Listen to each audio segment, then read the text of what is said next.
Importante ang regular nga tigom sa Vice Mayor's League tungod kay ang kahupungan sa mga vice mayor mo'y mga lideres nga mangulo sa Legislative Department sa tagsa-tagsa ka mga lugar.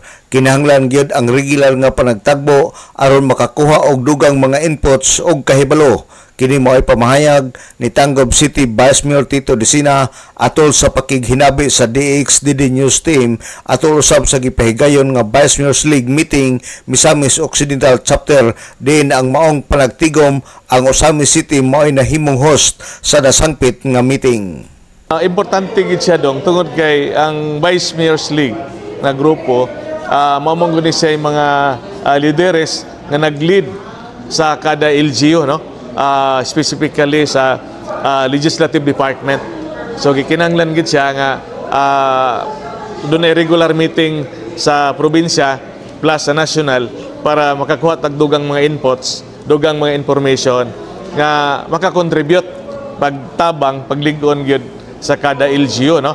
Kaya di man nato ikalimod nga doon naman tayo mga bagong nga mga LGU, bagong nga mga municipal and city officials ka dire sa Misok. So nagkinahanglan gid sila og mga maka-contribute ang league, no? Maka-contribute makakuha mga maayong mga hunahuna, mga ideas in terms of legislation, no?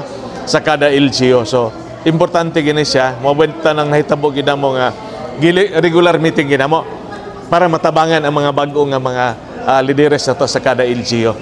Si Tangub City Vice Mayor Tito Desina kinumduman nga niadtong pitsa 20 nining bulana gipahigayon ang regular meeting sa Vice Mayor's League Misamis Occidental Chapter nga dinhi kini gipahigayon sa Asinso Osamis Session Hall ug usa sa naisgutan ang ubaabot nga National Vice Mayor's League karong sunod semana.